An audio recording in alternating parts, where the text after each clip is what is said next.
आपको सीधे लिए चलते हैं राज्यसभा, जहां पर कार्यवाही चल रही है। सुधांशु त्रिवेदी जवाब दे रहे हैं। 1 लाख से ऊपर स्टार्टअप है सभापति महोदय। 1 लाख की संख्या महत्वपूर्ण नहीं है। 675 जिलों में से 600 जिलों में स्टार्टअप काम कर रहे हैं। ये हमारी सरकार की महत्वपूर्ण उपलब्धि है।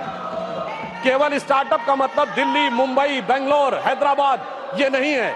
675 में 600 जिलों में स्टार्टअप काम कर रहे हैं। और डोमेस्टिक फ्लाइट्स के मामले में हम तीसरे बड़े सिविल एविएशन सेक्टर हो गए हैं। राष्ट्रपति महोदया ने इस बात का उल्लेख किया कि 2014 में 209 हवाई मार्ग थे और अब 905 हवाई मार्ग हो गए हैं। अब लगभग हर राज्य में एक एयरपोर्ट जरूर है। और किस प्रकार का बदलाव आया है इसका उल्लेख दीजिए कि आज दुनिया में सबसे ऊंचा पुल कश्मीर में चिनाब नदी के ऊपर हमारी सरकार के समय में बन के तैयार हुआ। सबसे लंबा पुल समुद्र के ऊपर एशिया का मुंबई में हमारी सरकार के समय में तैयार हुआ है। सबसे बड़ा केबल पुल गुजरात में हमारी सरकार के समय में तैयार हुआ है। और नदी के नीचे से चलने वाली मेट्रो कोलकाता में हमारी सरकार के समय में तैयार हुई है। यह दर्शाता है कि विकास के नए प्रतिमानों पर किस प्रकार से इस सरकार के दौरान हम आगे बढ़े। देखिए, बड़े विषयों की तरफ तो अक्सर लोगों का ध्यान काफी जाता है, परंतु मैं एक चीज पे और ध्यान देना चाहता हूं कि मोदी जी की सरकार के समय में बहुत छोटी छोटी चीजें, उनसे देश के विकास में क्या भूमिका हो सकती है उस तरफ ध्यान दिया गया। मैं 3 छोटी चीजों पे ध्यान दिलाना चाहता हूं। शहद हम सब बहुत सामान्य रूप से यूज करते हैं। हनी, शहद का निर्यात 2014 में 445 करोड़ था और 9 सालों में बढ़कर 1623 करोड़ रुपए हो गया। किसानों, खिलौना, देखिए जब हम चाइना की बात करते तो बहुत सी बात होती थी, खिलौने हमारे यहाँ क्यों नहीं बन सकते। इन 9 सालों में हमने 1844 करोड़ रुपए के खिलौने जो हैं वो एक्सपोर्ट किए हैं। ये हमने इस छोटी सी चीज में आगे बढ़ने का प्रयास किया। और दूसरी चीज जो हमारे विरोधियों को शायद याद हो, खादी, जिसका महात्मा गांधी जी के साथ बड़ा संबंध माना जाता था, हमारी मोदी जी के प्रयासों से 2014 में जो खादी का मार्केट 31,000 करोड़ रुपए का था वो अब बढ़कर 1,35,000 करोड़ रुपए का हुआ। यानी 4 गुना अधिक खादी में हमने वृद्धि प्राप्त की है। और बड़े स्तर पर अगर हम देखें तो डिफेंस मैन्युफैक्चरिंग, जो कि हमारी सरकार आने से पहले होती नहीं थी, जिसकी वजह से हम सिर्फ हथियार खरीदते थे और अपने आप बनाने की हमारे अंदर सामर्थ्य तो थी पर सरकारों में इच्छा शक्ति नहीं थी। और अब स्थिति यह आई है कि अब 1 लाख करोड़ रुपए की डिफेंस मैन्युफैक्चरिंग इस सरकार के कार्यकाल में हो रही है। डिफेंस एक्सपोर्ट हमारा 18 गुना बढ़ा है। और सभापति महोदय, 500 हमारे डिफेंस के ऐसे प्रोडक्ट हैं जिसे सरकार ने निर्णय लिया है कि इनका इंपोर्ट बैन, यानी जो पहले विदेश से आते थे वो 500 प्रोडक्ट भारत में ही बनेंगे, इक्विपमेंट, और वो विदेश से नहीं लिए जाएंगे। और इतना ही नहीं, उत्तर प्रदेश और तमिलनाडु में 2 डिफेंस कॉरिडोर बनाए गए जिसका उल्लेख राष्ट्रपति महोदया ने किया है, जिसमें ब्रह्मोस मिसाइल बनने का उल्लेख भी उन्होंने किया है, जो भारत की पहली इंटरमीडिएट रेंज बैलिस्टिक मिसाइल है और जिसे हमने एक्सपोर्ट करने की शुरुआत की और फिलीपींस पहला देश बना जिसने एक्सपोर्ट का ऑर्डर लिया है। सभापति महोदय, मैं उत्तर प्रदेश का रहने वाला हूं। वहां ब्रह्मोस मिसाइल का कोई पार्ट बने, कोई कंपोनेंट बने, ये अपने आप में कितने बड़े गर्व का विषय है। मुझे याद है कि हमारी सरकार, मोदी जी की सरकार आने से पहले उत्तर प्रदेश की छवि क्या बना के रखी गई थी। सिनेमा क्या बनता था उत्तर प्रदेश पे, जिला गाजियाबाद, लखनऊ सेंट्रल, तो सीरीज बनती थी मिर्जापुर, तो ओंकारा में मेरठ की गैंगवार, तो बाबर फिल्म में कानपुर की गैंगवार, तो कंपनी फिल्म में दिखाया जाता था कि जैसे कि मुंबई का सारा जो माफिया है वो पूर्वी उत्तर प्रदेश से आ रहा है। आप सोचिए, उस समय अवैध हथियारों के बनने के समाचार आते थे और अब intermediate range ballistic missile Uttar Pradesh में डिफेंस कॉरिडोर में बनने जा रही है। इतना बड़ा नजारा बदलने के बाद भी जिनकी नजरें ही ना हो उनको नजारा कैसे नजर आ सकता है, यह समझा जा सकता है। अभिभाषण के बिंदु क्रमांक 17 में राष्ट्रपति महोदया ने भारत के पब्लिक सेक्टर बैंक्स के बारे में अपना विचार व्यक्त किया है, जिसमें विशेषकर मैं सिर्फ 3 का उल्लेख करना चाहूंगा। State bank of India, life insurance corporation of India और हिंदुस्तान एरोनॉटिक्स लिमिटेड। ये तीनों इसलिए कि इनके बारे में केवल 1-1.5 साल पहले बहुत वितंडावाद मचाया गया। अपनी सीट पर जाएं प्लीज, अपनी सीट पे जाएं प्लीज। मात्र 1-1.5 साल पहले बहुत वितंडावाद मचाया गया कि एसबीआई डूब रहा है, एलआईसी डूब रहा है और पब्लिक सेक्टर बैंक्स नीचे जा रहे हैं। राष्ट्रपति महोदया ने बताया कि इस साल पब्लिक सेक्टर बैंक्स ने 1,40,000 करोड़ रुपए का मुनाफा कमाया है, जो आज तक कभी नहीं हुआ था। पिछले क्वार्टर में स्टेट बैंक ऑफ इंडिया का मुनाफा केवल एक तिमाही का 21,000 करोड़ रुपए है, जो प्राइवेट और पब्लिक सेक्टर सारी कंपनियों में मिला के सबसे ज्यादा है। पहली बार एसबीआई ने रिलायंस से भी ज्यादा मुनाफा कमा के दिखाया है। एलआईसी का पिछले क्वार्टर का मुनाफा 19,000 करोड़ रुपए है, जो एलआईसी का ऑल टाइम हाई है। और मैं ये भी बताना चाहता हूं कि हिंदुस्तान एरोनॉटिक्स लिमिटेड, माननीय एलओपी कुछ बोलना चाहते, please sir, point of order raise करने के लिए भी हम सरकार से इतना पूछना पड़ता है, तो ये बहुत ही अनडेमोक्रेटिक सिस्टम है। मैं आपसे विनती करता हूं, Priyanka Chaturvedi point of order raise की, अब आपने आदेश दिया कि सब लोग बैठे, हम बैठ गए, फिर in spite of that if they are not honouring, सब बैठे भी नहीं तो सिर्फ अपना भाषण चलाते ही रहे। कौन सुनने वाला है आपका भाषण? हम तो नहीं सुन रहे। माननीय प्लीज आप प्लीज देखिए सर, देखिए सर, आप मैंने आग्रह किया सभी लोग अपनी सीट पर जाएं, जब तक नहीं गए थे आपने कहा मैं मौका दे रहा हूं। प्लीज माननीय लोगों को बोलने दो। पॉइंट ऑफ रेजर किए हैं, आप बैठे, पॉइंट ऑफ ऑर्डर जो भी है, जब बाहर लोग थे यू अलाउ देम, मैंने कहा अलाउ नहीं। पॉइंट ऑफ ऑर्डर उठाना चाहती है प्रियंका जी, आप सहमत हैं? Point of order Priyanka ji, point of order आप तय करिए पॉइंट ऑफ ऑर्डर। हाँ Priyanka ji, chairman sir, right now please sir, why should he, किस नियम के तहत, कौन सा? सर मैं बिल्कुल आपको नियम भी बताऊंगी sir, and I am also member of parliament and I have been given this right sir to raise a point of order. Yes. It is unfair that I have been screaming non-stop and the members of opposition have been asking you to Please, yield. please, Sir, put your point of order. point number 259. Sir, point 259. number 259. Yes. Chairman to preserve order and enforce decisions. The chairman shall preserve order and shall have all powers necessary for the purpose of enforcing his decisions. Sir, we have been protesting non-stop. We cannot hear what he is speaking. He is being allowed to speak while we are not being allowed to even raise a point of order. Isn't it your responsibility, Please, sir, please. with all due respect, Please, I know there was, please take your seat. Please take your seat. Please allow, this is not point of order. This is not point of order. Please, आप बोले। सभापति महोदय, मेरा विचार ये था, हमारे विपक्षी दल यदि हाउस ऑर्डर में होता तो पॉइंट ऑफ ऑर्डर ज्यादा उपयुक्त नजर आता, परंतु मैं अब अपना विषय आगे रखने का प्रयास करता हूं कि स्टेट बैंक, एलआईसी ने ऑल टाइम हाई प्रॉफिट पिछले क्वार्टर में दर्ज किया है और हिंदुस्तान एरोनॉटिक्स लिमिटेड को 29,000 करोड़ रुपए का रेवेन्यू मिला है और 80,000 करोड़ रुपए का उनका ऑर्डर पाइपलाइन में है, जो एचएएल को आज तक नहीं मिला था। यह दर्शाता है कि एसबीआई, एलआईसी और एचएएल ने इस सरकार के कालखंड में सबसे ऊंचा मुकाम हासिल किया है। यह दर्शाता है कि किस प्रकार का दुष्प्रचार था और किस प्रकार का यथार्थ आज आंकड़ों के आधार पर देखने को मिलता है। मैं यह भी याद दिलाना चाहता हूं सभापति महोदय कि राष्ट्रपति महोदया ने अपने अभिभाषण में कहा कि भारत का विश्व की विकास दर में योगदान 15% होने जा रहा है। यानी इस प्रकार से भारत अब दुनिया के विकास में एक अग्रणी भूमिका निभाने जा रहा है। तो इसी संदर्भ में मैं उन्हीं की बात को पुष्ट करते हुए यह बताना चाहता हूं कि इंटरनेशनल मॉनेटरी फंड IMF की चीफ क्रिस्टीना जॉर्जिएवा ने यह स्टेटमेंट दिया है कि भारत 15% ग्रोथ में कंट्रीब्यूट करके दुनिया में ग्रोथ का इंजन बनने की भूमिका निभाने जा रहा है। एक दौर था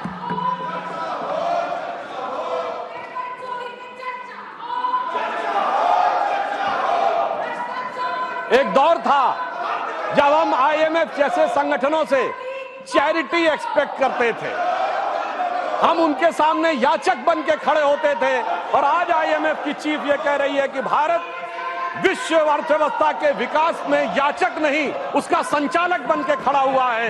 यह बात राष्ट्रपति महोदय के उस बात से बहुत स्पष्ट होती है। और इतना ही नहीं, हमारी सरकार ने अपने समय में जिस प्रकार की सूचना क्रांति और डिजिटल रिवॉल्यूशन लाया है, जिसने कि देश के अंदर ट्रांसपेरेंसी और त्वरित एंड माइल डिलीवरी को इंश्योर किया है। आगे मैं आपका ध्यान सभापति महोदय आकृष्ट करना चाहूंगा कि राष्ट्रपति महोदय ने अपने अभिभाषण के बिंदु क्रमांक 28 पर नालंदा विश्वविद्यालय की पुनर्स्थापना के संदर्भ में यह कहा कि यह भारत की सांस्कृतिक चेतना की पुनर्स्थापना का प्रतीक था। नालंदा सिर्फ भारत में ज्ञान का प्रतीक नहीं था, उस ज्ञान के प्रतीक को जिस ढंग से ध्वस्त किया गया, उस ज्ञान के प्रतीक को जिस ढंग से नष्ट किया गया, यह भारत की सांस्कृतिक चेतना की वो जीवनी शक्ति का प्रतीक था कि हमारी सरकार ने उसको जिस ढंग से स्थापित किया है, वो कितना गहरा घाव था भारत के ऊपर। इसको मैं कोट करना चाहता हूं बाबा साहब अंबेडकर के शब्दों में। बाबा साहब अंबेडकर ने अपनी किताब, जो उनकी writings and speeches of Baba Saheb Ambedkar, published by Maharashtra government in 1987, then republished by central government in January 2014, इन्हीं की सरकार में ministry of social justice and empowerment के द्वारा उनमें डिक्लाइन ऑफ बुद्धिज्म में उन्होंने लिखा है, मैं कोट कर रहा हूं उनके उस आर्टिकल से, how the Buddhist perished by the sword of Muslim invaders has been recorded by the Muslim historians themselves. Summarizing the evidence relating to the slaughter of Buddhist monks by the Muslim generals in the course of their invasion in Bihar in 1197 AD. और आगे उन्होंने Vincent Smith को coat किया है कि नालंदा विश्वविद्यालय के एक एक भिक्षु को पकड़कर किस प्रकार से मार दिया गया। कुछ लोग अपनी जान बचाकर नेपाल और तिब्बत चले गए। मगर महोदय, प्रधानमंत्री जी ने कहा कि आप पुस्तकों को जला सकते हो, आप इमारतों को जला सकते हो, पर भारत की ज्ञान और संस्कृति की परंपरा को नहीं जला सकते हो। और इसलिए हमारी सरकार ने जो नालंदा का पुनर्स्थापना करने का प्रयास किया है, वो भारत की ज्ञान परंपरा को पुनर्स्थापित करने का। मगर सभापति महोदय, जब भारत की सांस्कृतिक चेतना की बात आती है तो निश्चित रूप से हमारे मन में नालंदा, बोधगया और उसी के साथ साथ भव्य श्री राम मंदिर का विषय भी आता है। परंतु इस बार बड़ी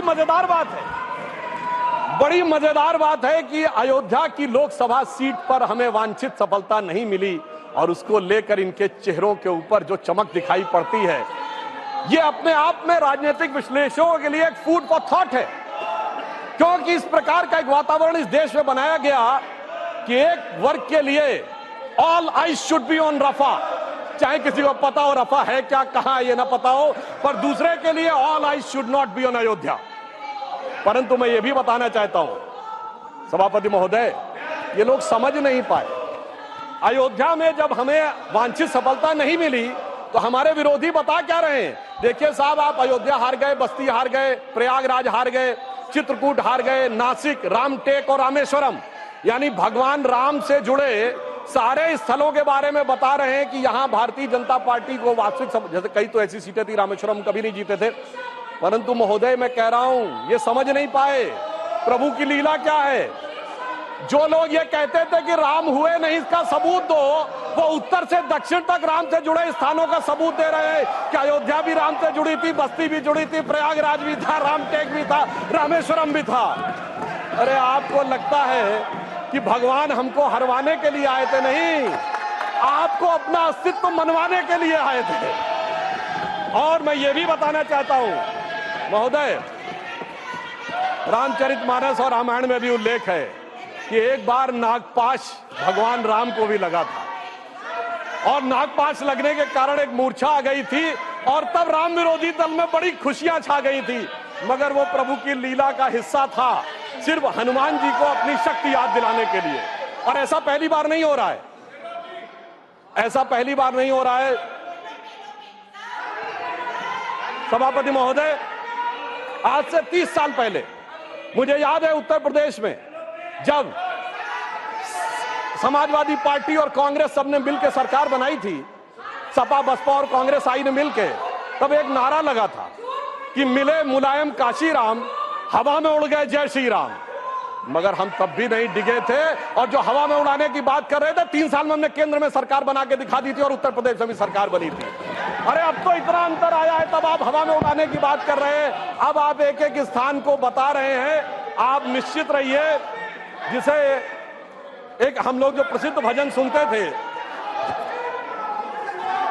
उसमें यह कहा गया है, जो हनुमान जी का प्रसिद्ध भजन है कि रावण युद्ध अजान कियो तब नाग की फांस सबे सिर डारो, परंतु चिंता मत करिए, वो शक्ति पुनः जागृत हो रही है और वो जागृत होकर हमें पुनः वहां तक पहुंचाने का प्रयास रखेगी। और एक मैं गंभीर बात करना चाहता हूं, श्री राम का विषय हमारे लिए हार जीत का विषय नहीं है।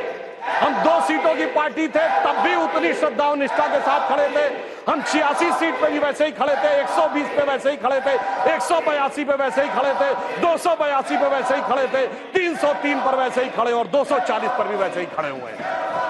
आपके लिए चुनावी हार जीत का विषय होगा, हमारे लिए चुनावी हार जीत का विषय नहीं है। परंतु हमें लगता है कि भारतीय समाज में भी कुछ लोगों के मन में अभी भी इसको लेकर हो सकता हमारी तपस्या में कोई कमी रही हो।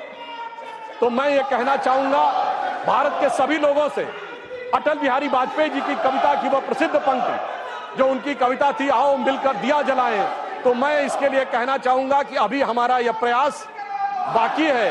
तो एक पंक्ति उनकी मैं कोट करना चाहता हूं, जो आज की परिस्थितियों में बहुत समीचीन लगती है कि आहुति बाकी यज्ञ अधूरा, आहुति बाकी यज्ञ अधूरा, अपनों के विघ्नों ने घेरा, अंतिम जय का वज्र बनाने नवदधीच हड्डियां गलाएं, आओ मिलकर दिया जलाएं।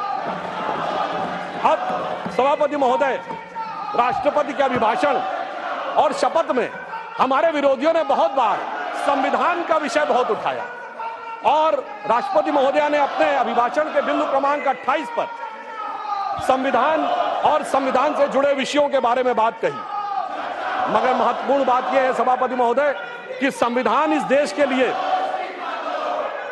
कितना महत्वपूर्ण है और इन लोगों ने अपने समय में संविधान में क्या किया और किस भावना से प्रेरित किया, मैं 3 उदाहरणों के कंपैरिजन से बताना चाहता हूं। सभापति महोदय, सितंबर 1934 में नाजी पार्टी का न्यूरमबर्ग में कन्वेंशन हुआ, जिसमें नाजियों की बड़ी प्रसिद्ध film Triumph of the will का मंचन हुआ और उस मंचन के बाद हिटलर के राइट हैंड आदमी रुडोल्फ हेस ने नारा लगवाया था, Hitler is Germany and Germany is Hitler. और ठीक वही नारा 1976 में कांग्रेस के देवकांत बरुआ जो राष्ट्रीय अध्यक्ष थे उन्होंने लगाया, India is Indira and Indira is India.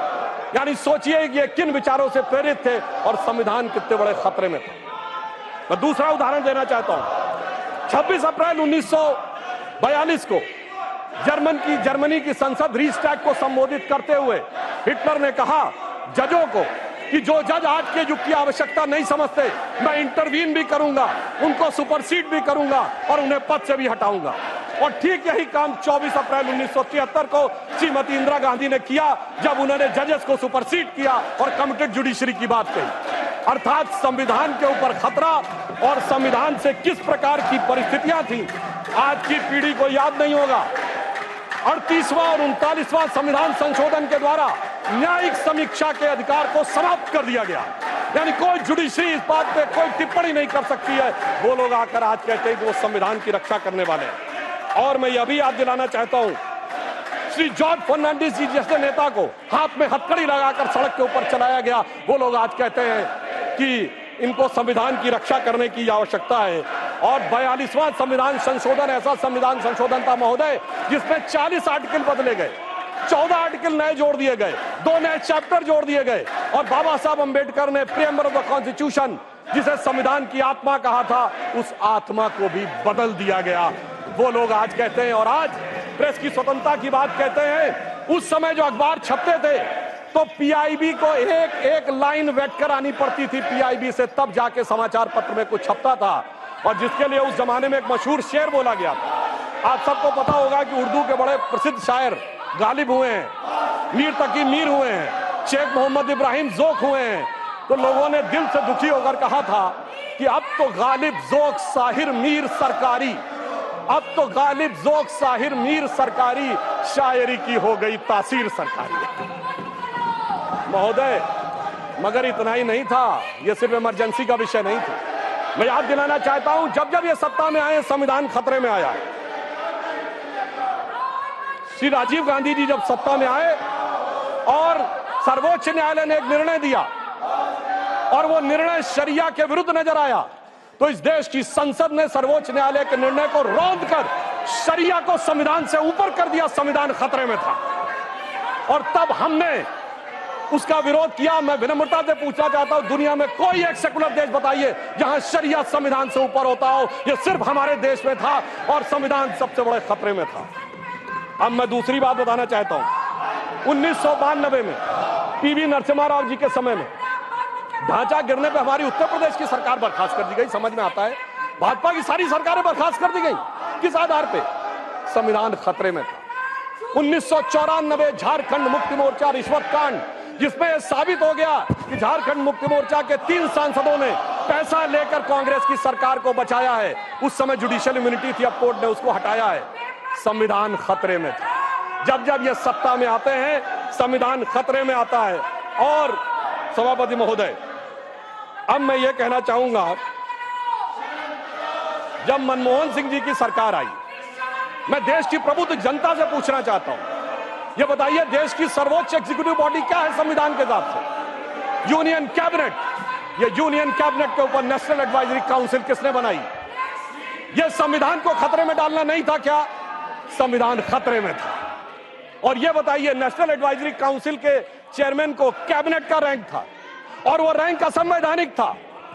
लोगों को याद नहीं होगा, मार्च 2006 में श्रीमती सोनिया गांधी जी को ऑफिस ऑफ प्रॉफिट के मुद्दे के ऊपर इस्तीफा देना पड़ा था क्योंकि वह पद असंवैधानिक था।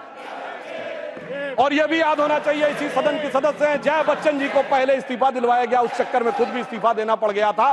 बाद में जब वो रीइलेक्ट होकर आई, उस बीच में संविधान संशोधन करके नेशनल एडवाइजरी काउंसिल के चेयरमैन के पद को ऑफिस ऑफ प्रॉफिट से बाहर कर दिया गया। संविधान से खिलवाड़ करने वाले लोग आज हमें ये बताते हैं।